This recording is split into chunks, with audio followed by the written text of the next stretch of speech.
दशरथ के जन्मे ललनवा, दशरथ के जन्मे ललनवा, चैत राम नवमी के दिनवा। दशरथ के जन्मे ललनवा, दशरथ के जन्मे ललनवा, चैत राम नवमी के दिनवा। नवमी के दिनवा हो नवमी के दिनवा, नवमी के दिनवा हो नवमी के दिनवा। दशरथ के जन्मे ललनवा, दशरथ के जन्मे ललनवा, चैत राम नवमी के दिनवा। दशरथ के जन्मे ललनवा, चैत राम नवमी के दिनवा। सब देवतन मिली खुशियाँ मनावे, सब देवतन मिल खुशियाँ मनावे, सब दासी मिल चंवर डोलावे, सब दासी मिल चंवर डोलावे।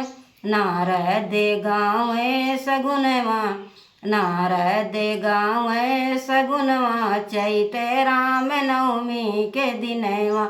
नारद गावे सगुनवा, चैत राम नवमी के दिनवा। दशरथ के जन्मे ललनवा, चैत राम नवमी के दिन। दशरथ के जन्मे ललनवा, चैत राम नवमी के दिन।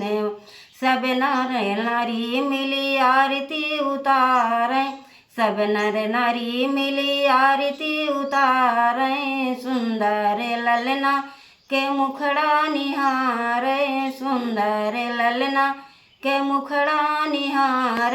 गावले गीतिया सोहरवा, गावले गीतिया सोहरवा, चैत राम नवमी के दिनवा।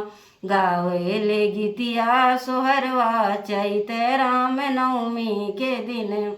दशरथ के जन्मे ललनवा, दशरथ के जन्मे ललनवा, चैत राम नवमी के दिनवा। दशरथ के जन्मे ललनवा, चैत राम नवमी के दिनवा। सुंदर बदन अखिया कजरा रे, सुंदर बदन अखिया कजरा रे। खुश हुई कौशल्या महतारी, खुश हुई कौशल्या महतारी। फुलवा से खिल गया आंगनवा, फुलवा से खिल गया आंगनवा, चैत राम नवमी के दिनवा। फुलवा से खिल गया आंगनवा, चैत राम नवमी के दिनवा। दशरथ के जन्मे ललनवा, चैत राम नवमी के दिनवा। दशरथ के जन्मे ललनवा, दशरथ के जन्मे ललनवा, चैत राम नवमी के दिन। दुअरा पे बाजे बजनवा, दुअरा पे बाजे बजनवा, चैत राम नवमी के दिनवा। दुअरा पे बाजे बजनवा, चैत राम नवमी के दिनवा।